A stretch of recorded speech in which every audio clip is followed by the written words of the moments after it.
caros alunos, estamos iniciando a aula de número 2 da disciplina Comunicação de Dados. A aula de hoje nós vamos abordar a conectividade em nível físico e vamos ver meios físicos e sinais eletromagnéticos.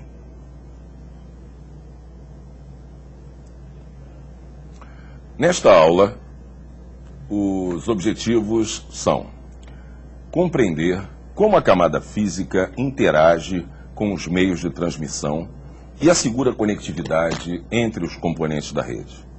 Ainda, diferenciar os meios físicos de transmissão usados na comunicação de dados.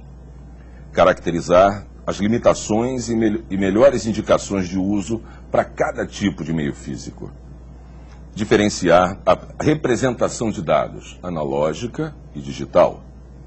Compreender a representação de sinais analógicos e sinais digitais. E, finalmente, associar os efeitos de um meio de transmissão imperfeito à ocorrência de erros. A camada física assegura conectividade entre componentes da rede. Essas tarefas da camada envolvem alguma complexidade, especialmente quando se trata de oferecer à camada de enlace o serviço de encaminhar cadeias de zeros e uns. As cadeias binárias devem ser convertidas em uma forma de energia, sinais elétricos, sinais óticos, ondas eletromagnéticas, através de meios físicos. Desse modo, por exemplo, podemos transmitir um bit, um binário, aplicando 1 para mais volts ou 0 para menos volts.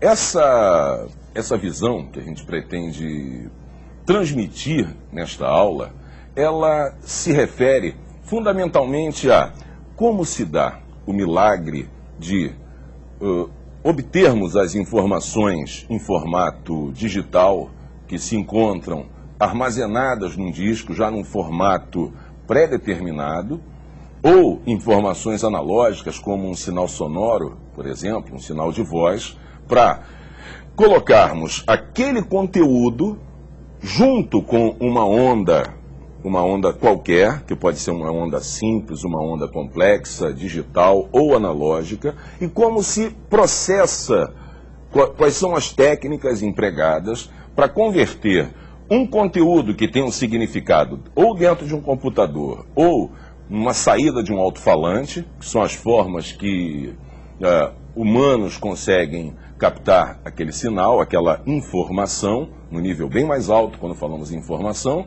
e como esses conteúdos podem ser colocados dentro de um meio de transmissão para serem reorganizados no final.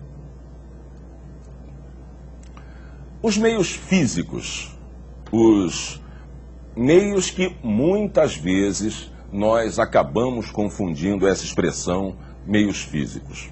Em muitas circunstâncias, nós nos referimos aos meios de transmissão como canais.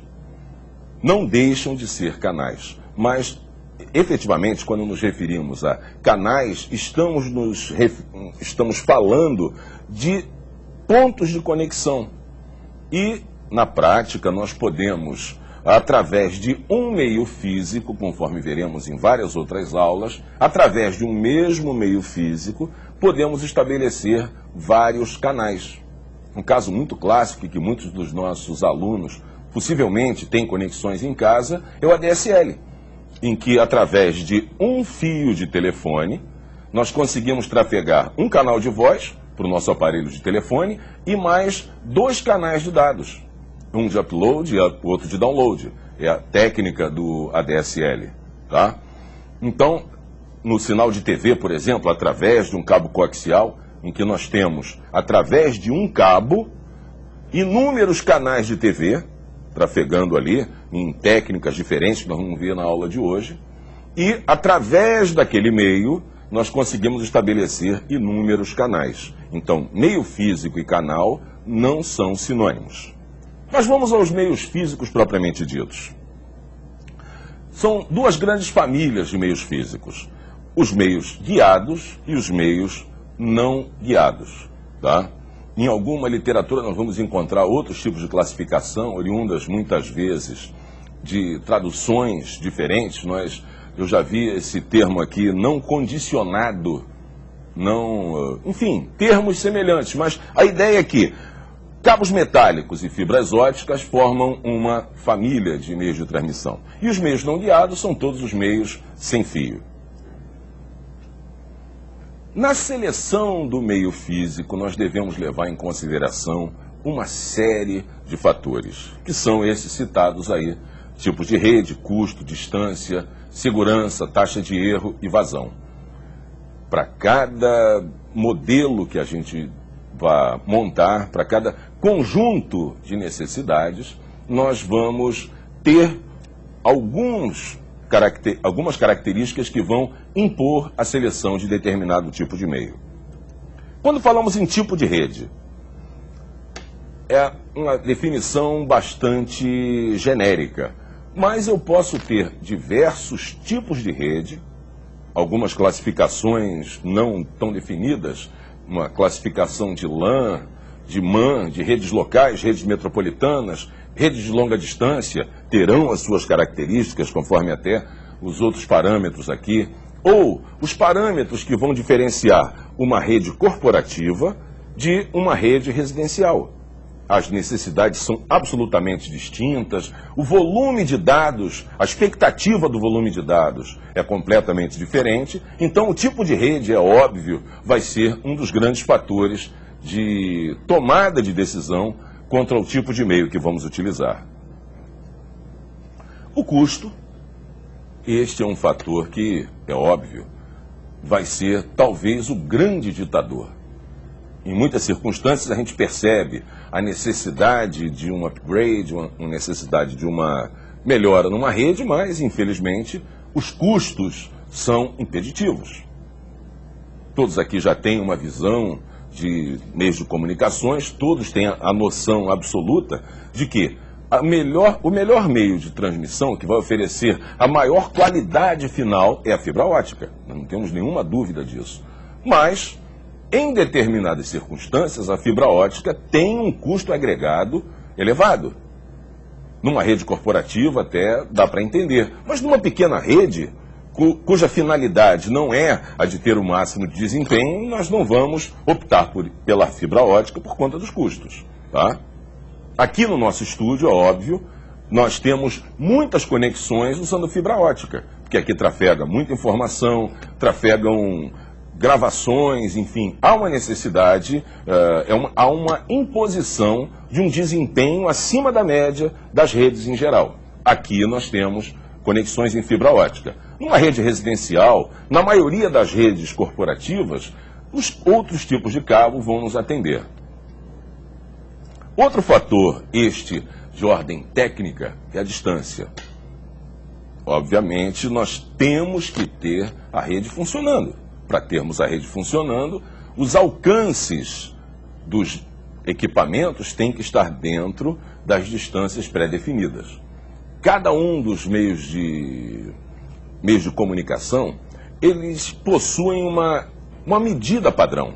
Eles possuem parâmetros que, ao serem definidos, quando se definem padrões para um determinado meio, fabricantes do mundo inteiro preparam aquele tipo de meio de transmissão para trabalhar dentro daqueles valores pré-definidos.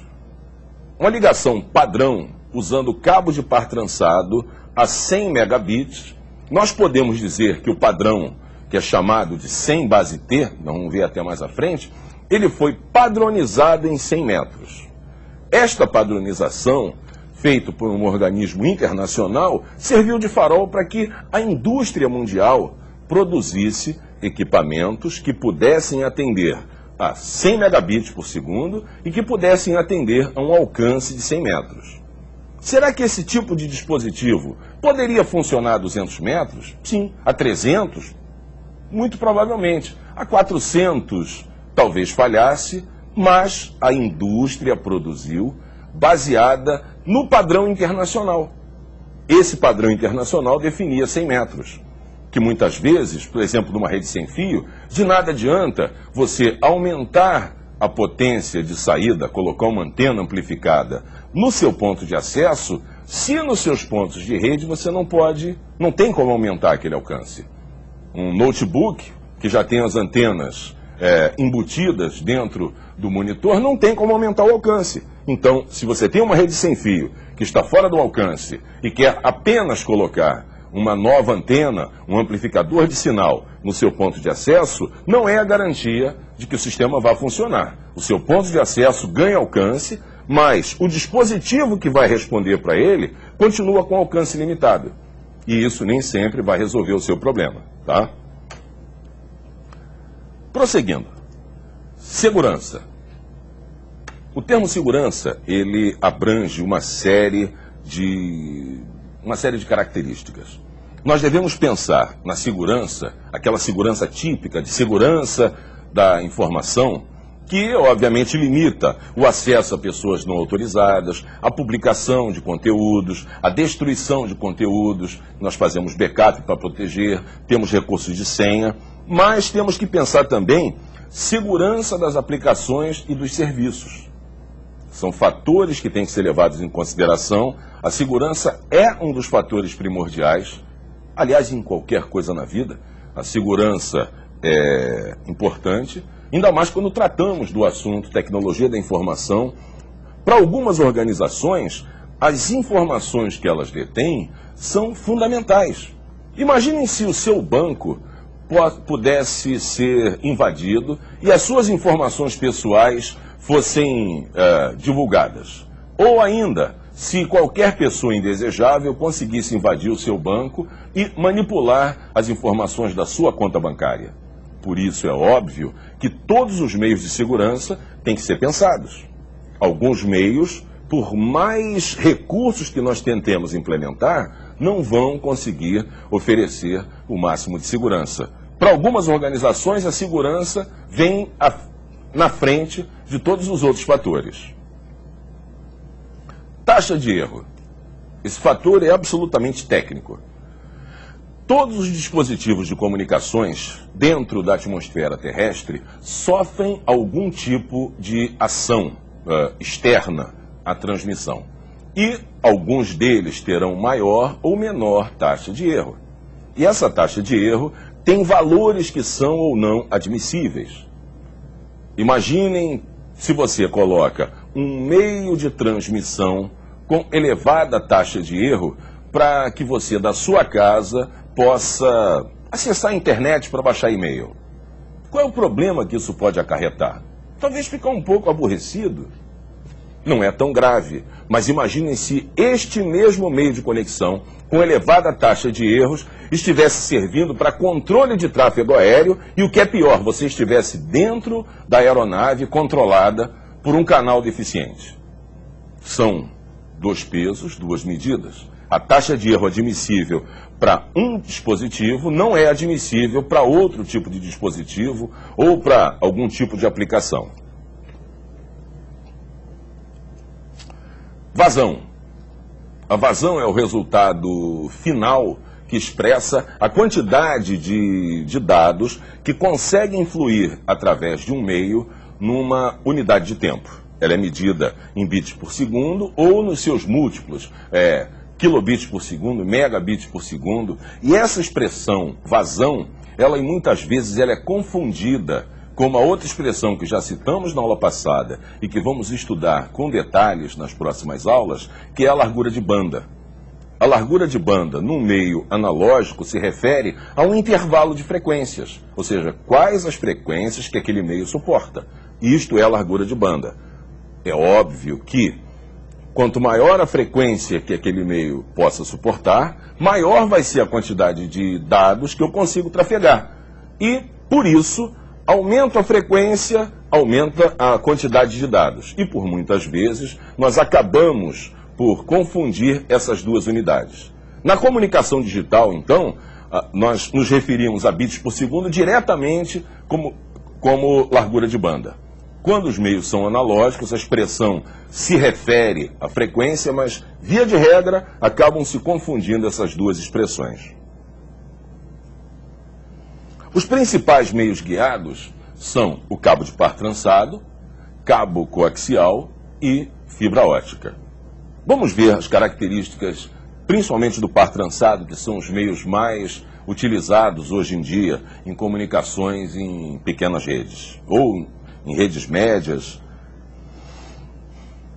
O cabo de par trançado ele é composto de 4 pares, que tem um códigozinho de cores. São 4 pares de cabos que são trançados para que se evite a auto-interferência de um no outro, tá? E são 4 pares de cobre, e hoje é o meio mais utilizado. É o meio mais utilizado em comunicações por conta da sua relação de custo-benefício. Hoje os cabos têm um preço bastante reduzido, e as placas de rede, que têm essas conexões do tipo RJ45, as placas de rede padrão Ethernet, com esse tipo de encaixe, estão presentes na totalidade das máquinas. Hoje, praticamente, você não vai encontrar um computador, um PC, que não possua. Hoje, a maioria, inclusive, tem a placa de rede incorporada direto na placa-mãe. Os cabos foram classificados em categorias baseadas no seu tipo de funcionamento.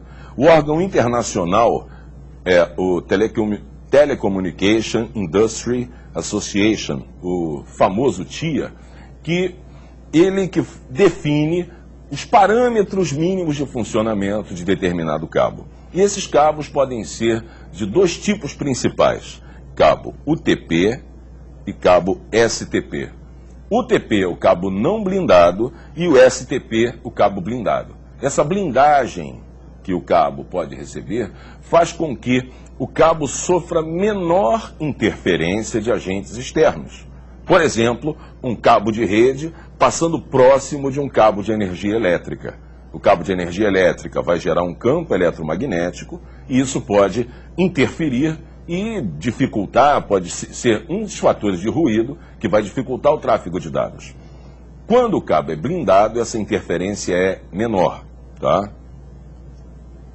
As categorias que nós temos de classificação. Categorias 1 e 2. Esses cabos hoje estão em desuso, já que foram os primeiros lançados e ofereciam apenas 4 megabits por segundo. E eram empregados, fundamentalmente, em comunicações de telefonia de voz. O categoria 3 já é um tipo de cabo que oferece até 16 megabits por segundo. Esse cabo, 16 megabits, é um intervalo de frequência, ou seja, a banda de frequência que ele suporta, sem perda.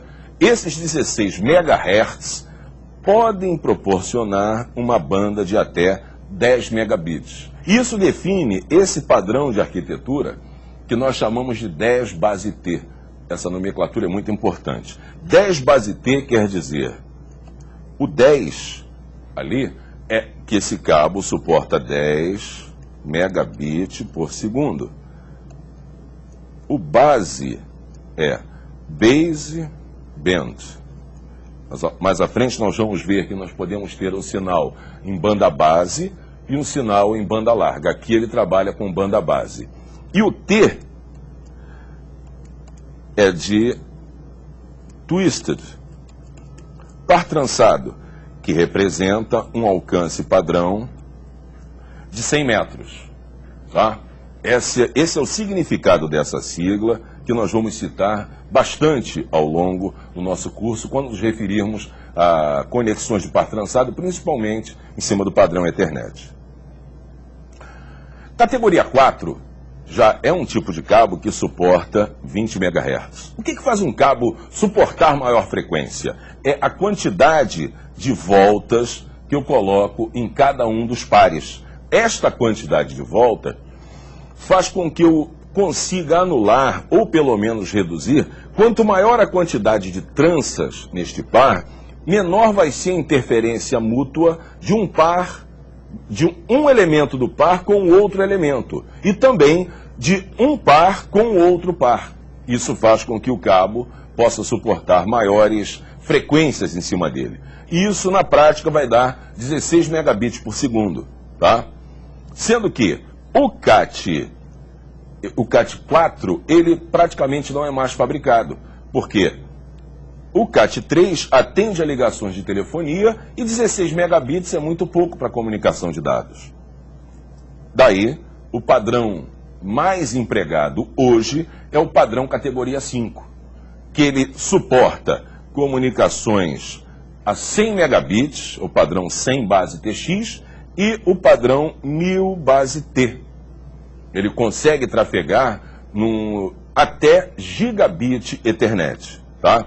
O padrão Cat5, ele, ao longo do tempo, ele teve uma evolução com o Cat5e. Esse E é de Enhanced, avançado, que ele suporta a frequência de até 100 MB e tem a capacidade de reduzir ao máximo a frequência. Na figura aqui vocês podem observar que ao longo do cabo nós temos inscrições no cabo que classificam aquele tipo. Você pega o cabo e olha as inscrições que vêm gravadas na sua superfície e terão condições de ver qual é o tipo de cabo que está sendo utilizado ali, tá? Nesse exemplo aqui nós temos um Cat5e que permite, através daquele cabo, eu fazer conexões até gigabit.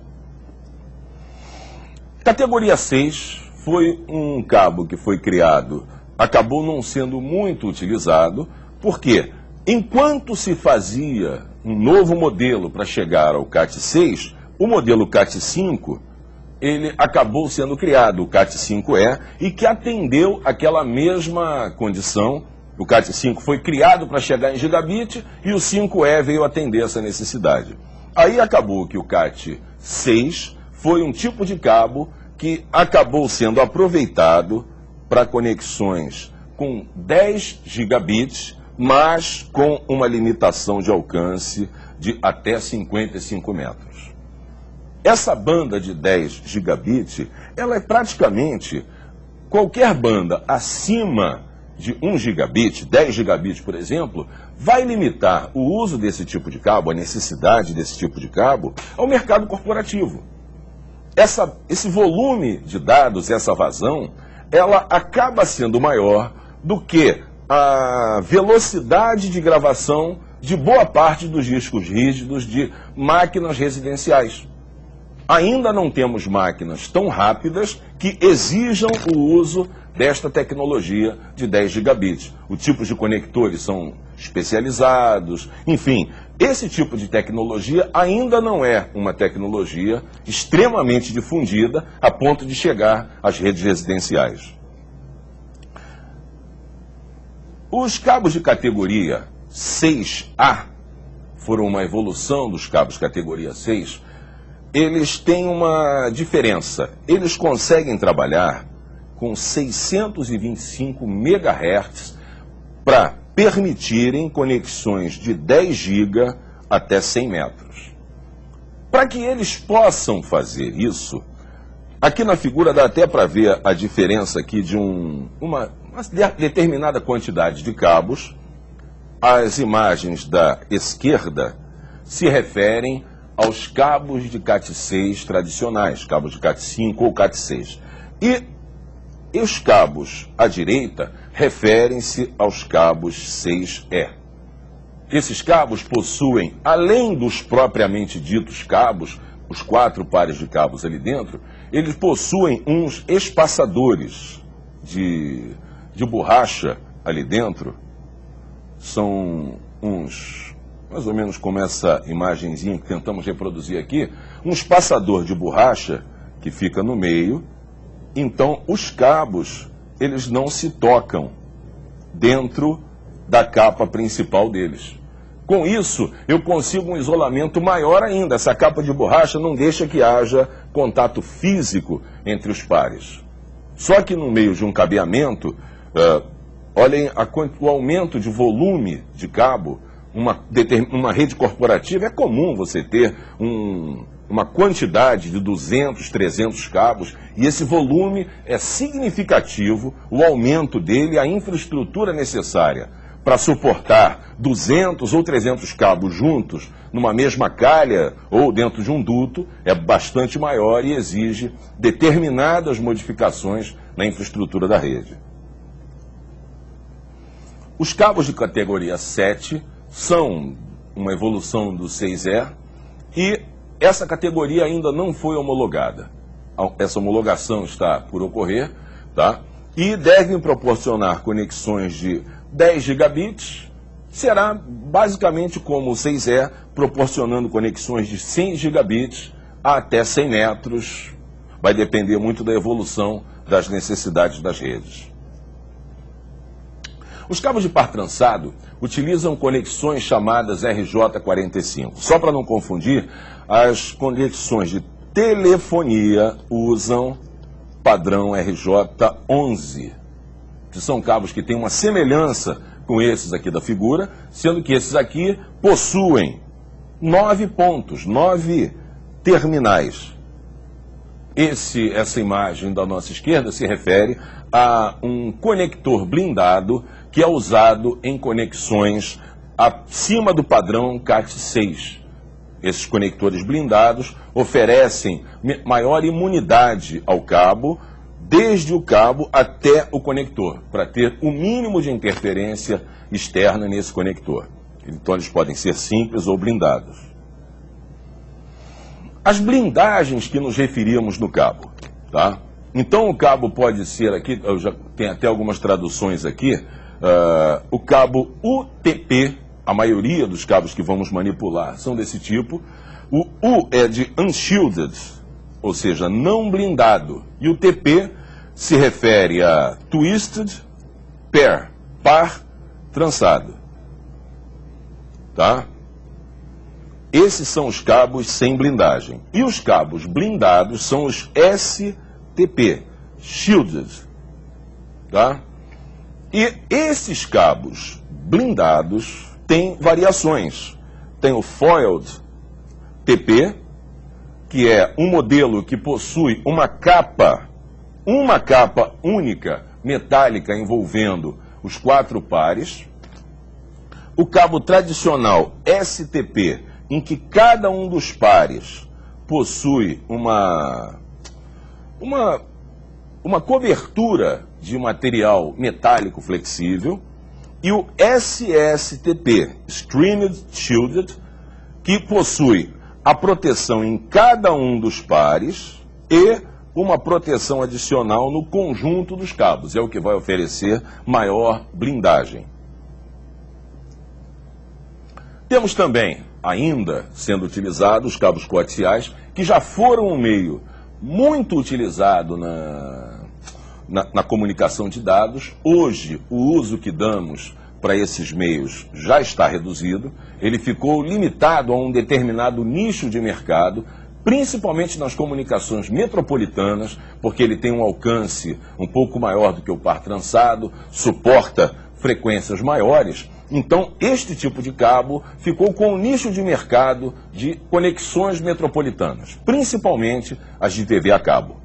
Um cabo coaxial, ele possui um revestimento externo, uma blindagem de cobre, que vai servir de aterramento para conexão, e outro isolamento plástico e o condutor de cobre, que é o condutor central por onde vão fluir os dados.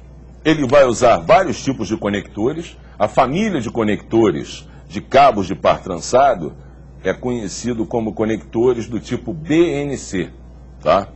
Tem vários tipos de conector que são utilizados, são terminadores, conexões de emenda e etc. Fibras óticas, que são o melhor tipo de meio em relação à qualidade final que ele pode oferecer. Eles ficam protegidos dentro de um invólucro de PVC, Teflon ou Kevlar para reforçar a estrutura.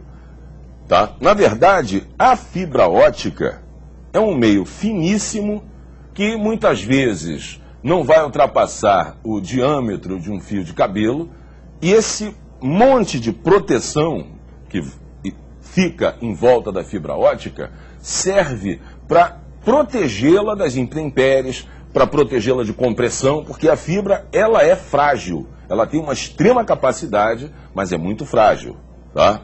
Então, esse tipo de meio, por causa da sua capa e da fragilidade do núcleo ela não é mais utilizada. E volto a repetir, é o meio com melhor desempenho que nós temos no universo de meios de comunicação de rede. Os principais meios não guiados, que serão boa parte do nosso curso, né, se referem a comunicações que usam ondas de rádio, que utilizam micro-ondas ou que utilizam comunicações por infravermelho. Cada uma dessas classificações se refere à faixa de frequência base que esses dispositivos vão utilizar. Nas ondas de rádio, elas trabalham, via de regra, entre 3 kHz e 1 GHz. E são omnidirecionais, não é uni. Cuidado com essa expressão. Omnidirecionais quer dizer que os dados são transmitidos em todas as direções e não apenas numa direção específica. As antenas de transmissão e recepção, por esse fator, não precisam estar alinhadas. A implementação de uma rede deste tipo é simplificada porque eu não preciso ter grande preocupação com o alinhamento de antenas. Já nas transmissões de micro-ondas, a frequência vai de 1 até 300 GHz. É uma faixa de valores bastante razoável. As antenas de transmissão e recepção necessitam, via de regra, estar no alinhamento, tá? E esse tipo de transmissão em micro-ondas ainda tem a característica de que, quando eu faço transmissão de micro-ondas dentro da superfície da Terra, eu tenho que levar em consideração a curvatura da Terra, o que vai me dar um alcance limitado. O alcance aproximado da linha divisada do horizonte é da ordem de 50 quilômetros. Isso vai ser o alcance máximo, não necessariamente pela onda, e sim pela curvatura da Terra. Eu vou ter uma onda bem direcional e some no horizonte, é óbvio que eu vou precisar fazer uma retransmissão daquele sinal. Lembrando que, muitas vezes, nós falamos em interferência no sinal de redes locais Wi-Fi.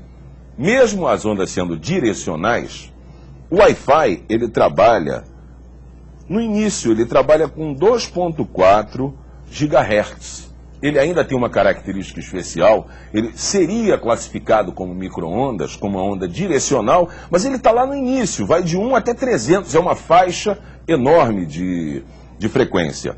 Com 2.4 GHz, ele está quase no nível onda de rádio, em termos de ter ondas direcionais. E só lembrando que, com 2.4 GHz, pode ser que eu tenha interferência de outros meios. Ocorreu, inclusive, na minha casa. Na minha casa eu tenho lá um modem que faz a minha distribuição e etc. E tenho um dispositivo, um ponto de acesso de rede sem fio. Bem ao lado dele é onde fica um telefone convencional na minha casa. Um telefone pifou, aí era um telefone barato desses, aí eu fui e comprei outro, também sem fio, e coloquei no lugar. Não percebi, não prestei atenção, que o meu telefone anterior era um telefone de 900 kHz. Aí ele ficava numa determinada posição, eu tirei o telefone pifado e botei um novo. O novo era de 2.4 GHz. E levei pelo menos uns 2 dias, aborrecido com meu provedor de acesso à internet, porque em determinados momentos caía a minha conexão, não é possível, estava aborrecido, já queria brigar, até que eu percebi que o meu aparelho de telefone, cada vez que alguém atendia uma chamada, ele estava junto do ponto de acesso, estava na mesma mesa. Mesma frequência, obviamente, o meu sinal Wi-Fi caía. Prestem atenção nisso. E não ponham a culpa no seu provedor de acesso. E pode ser intermodulação, ou seja, 2 dispositivos trabalhando na mesma frequência, vai gerar interferência em um deles. Na transmissão de ondas infravermelhas, o alcance é muito reduzido. Como a frequência é muito alta e a taxa de erro muito elevadas, é sujeito a muitas interferências. A transmissão nessa faixa de frequência, hoje no mercado, está limitada basicamente a controle remoto de aparelhos de TV, controle remotos que a gente usa na residência, para abrir portão e etc. Eles trabalham com baixa frequência, trabalham com alta frequência e com baixa potência. Tem um alcance bastante reduzido. Sinais. Essa é a parte que nós, nessa aula de hoje, por acaso, não vamos falar muito, porque é só uma introdução para o restante do conteúdo, basicamente. A gente pode dizer que o restante do conteúdo da disciplina, nós vamos tratar este assunto. Nós vamos falar de sinais, vamos ver que os sistemas computacionais, os uns e uns zeros, representam os dados binários, e a camada física é que é responsável por transmitir zeros e uns. Aliás, zeros e uns são uma visão humana para o problema. Na verdade, eu tenho sinais com grandeza positiva e grandeza negativa. Zeros e uns são uma representação para nós humanos entendermos. Os dados ficam armazenados num disco rígido com grandezas positivas ou negativas, né? E esses valores têm que ser enclausurados, convertidos, tratados, para que possam seguir, junto a um sinal elétrico, uma onda eletromagnética, um pulso luminoso, para que eu possa simbolizar a transferência da informação de um ponto A até um ponto B. Tanto dados quanto sinais podem ser do tipo analógico ou digital. Tá? Sinais analógicos e digitais. Um sinal analógico, ele pode assumir uma grande quantidade de valores. Normalmente nós vamos representar um sinal analógico em cima de uma onda senoidal. Uma onda que sai do zero, vai até um valor máximo, volta ao zero, um valor mínimo e volta a zero. Essa variação vai me dar um grande universo de valores. E a onda senoidal, ela representa bem isso, porque eu saio do zero, vou até o valor 1, volto a zero e o valor mínimo representa o menos 1.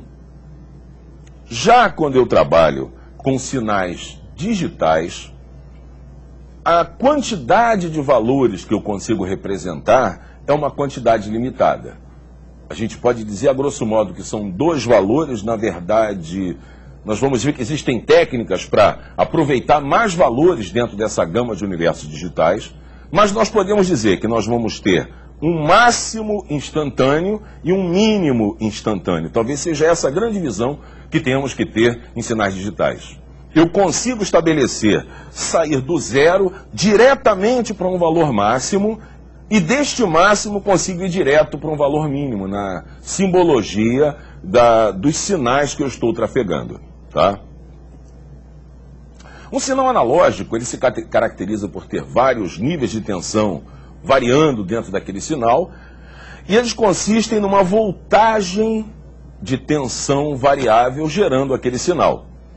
Um sinal analógico pode ser representado por um sinal de voz, pode ser representado por um potenciômetro que aumenta ou diminui um volume, um termômetro, ele vai representar para mim uma escala analógica de valores, diferente dos sinais digitais. Um sinal analógico, ele pode ter 2 representações.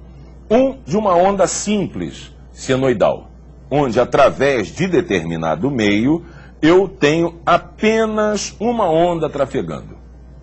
E pode ser um sinal composto, onde eu tenho a soma discreta de várias ondas senoidais. No nosso exemplo aqui eu tenho 3 ondas. Eu poderia ter estas 3 ondas nesta conformação, ou poderia ter uma delas com a composição com outras ondas.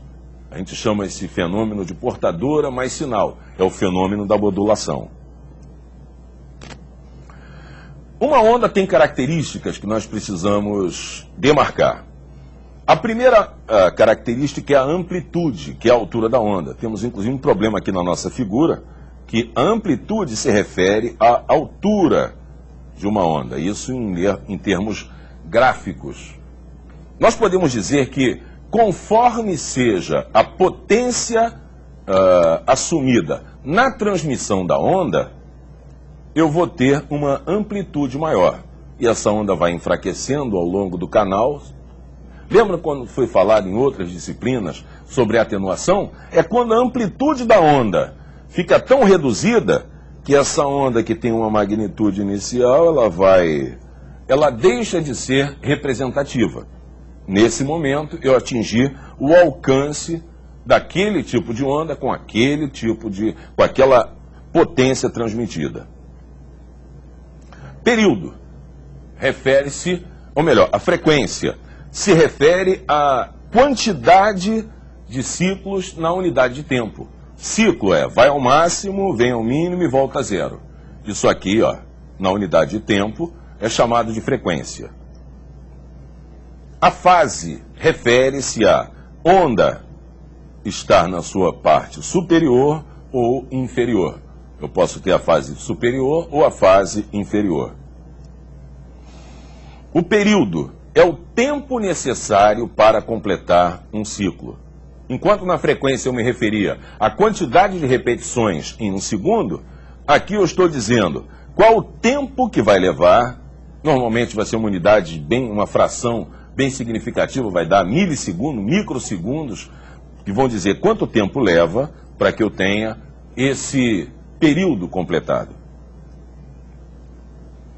Largura de banda, que nós já havíamos até lá atrás falado sobre isso, é a faixa de frequência suportada pelo meio. Cada meio, nós vimos lá no cabo de par trançado, cada tipo de cabo suportava uma frequência maior. Quanto maior a frequência, maior a quantidade de dados que eu vou conseguir trafegar na unidade de tempo. E essa unidade que é usada, que é a largura de banda, ela se refere fundamentalmente à diferença entre a menor e a maior frequência suportada naquele meio. Um sinal digital, ele tem apenas dois valores. Nesse nosso exemplo aqui, no intervalo de 1 segundo, eu consigo simbolizar 8 máximos e mínimos. Eu consigo fazer pulsos que vão representar para mim ou o máximo, que nesse nosso exemplo simboliza 1, ou o mínimo, que simboliza 0. Se eu consigo, no intervalo de 1 segundo, fazer 8 pulsos, então, esse nosso meio aqui suposto, teórico, ele vai ter uma capacidade de 8 bits por segundo. No sinal digital, o nível 1 equivale a uma tensão positiva. E o 0 equivale ao nível 0 de voltagem. A largura de banda, então, neste caso, é chamada de banda infinita. Tá? Por esse fator, em sinais digitais, a largura de banda é expressa na unidade bits por segundo e, claro, os seus múltiplos e submúltiplos. Kilobits por segundo, megabits por segundo. O limite da taxa de transmissão de dados, ele depende de 3 fatores. O primeiro, a largura de banda disponível, ou seja, qual a frequência que aquele meio consegue suportar. Segundo, os níveis de sinal que podemos utilizar. O nível de sinal se refere ao fato de que, quando eu faço uma simbologia de tráfego de dados, eu posso dizer que 0 volt equivale a 0. 1 volt equivale a 1. E as unidades intermediárias? Será que esse meio conseguiria fazer uma diferença para ler meio volt? Se eu conseguir representar num pulso, eu poderia representar 3 valores diferentes. Isso já me daria uma facilidade de aumentar a qualidade daquele meu sinal. O outro fator que vai ser levado em consideração é a qualidade do canal, o nível de ruído que aquele canal vai ter esse nível de ruído, é óbvio, vai limitar bastante a qualidade daquilo ali. Uma comparação rústica que nós poderíamos dar é que um determinado veículo pode atingir a sua velocidade máxima se a pista permitir. Se você pega uma pista cujo asfalto está ruim, comparado aí com o nível de ruído, você não vai conseguir atingir a velocidade máxima.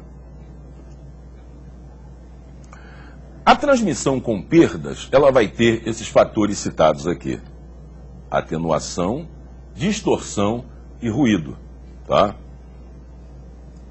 Vamos ver. Atenuação é a perda de energia do sinal quando o sinal trafega através de um meio físico. Nós até vimos lá atrás que uma onda começa com determinada amplitude e através do meio ela vai perdendo a sua amplitude, a sua magnitude, a sua capacidade de representar valores máximos e mínimos. Chega num ponto em que o sinal não é legível. Aí é o limite de alcance. Isto não é um defeito, é uma característica. É aquilo que vai representar o limite de alcance. Comparando com ondas analógicas, a gente pode comparar isso com um sinal de voz.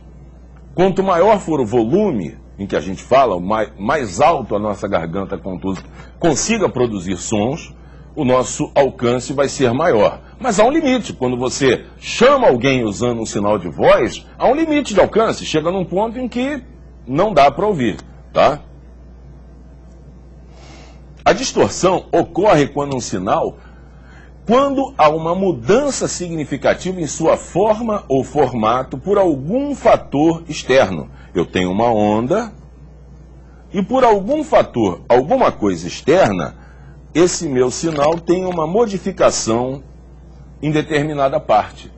E isto gera algum problema. Isso pode ser uma distorção. Nessa tentativa de imagem riscada aqui, nós teríamos uma mudança de frequência em determinada parte, que poderia ser causada por um agente externo qualquer. E os ruídos, obviamente, são a maior parte dos problemas. Podemos ter ruído térmico, o calor pode causar ele causa uma mudança na densidade do meio por onde flui aquele sinal e pode gerar um erro. Ruído induzido, gerado por ondas eletromagnéticas de outras fontes que estejam próximas de um cabo eletromagnético, um cabo de transmissão, por exemplo. Linha cruzada, isso aí é chamada intermodulação, quando eu tenho duas frequências, aquele exemplo que nós citamos lá de um telefone sem fio junto de um ponto de acesso Wi-Fi. Bem, meus caros, chegamos ao final dessa aula. Sabemos que provavelmente ficaram muitas dúvidas. Aliás, esta é a situação ideal. Este conteúdo de hoje, praticamente todas as partes que nós citamos, foram partes introdutórias para aulas específicas que vamos ter mais à frente. A próxima aula, por exemplo, nós já vamos detalhar sinais analógicos. Se ficaram dúvidas, esperamos que tenham dúvidas, é sinal de que houve interação do aluno com o conteúdo, né? E na próxima aula a gente, por exemplo, vai ver sinais analógicos. Nesta aula, você identificou como a camada física interage com os meios de transmissão e assegura a conectividade entre os componentes da rede. Diferenciou meios físicos de transmissão usados na comunicação de dados.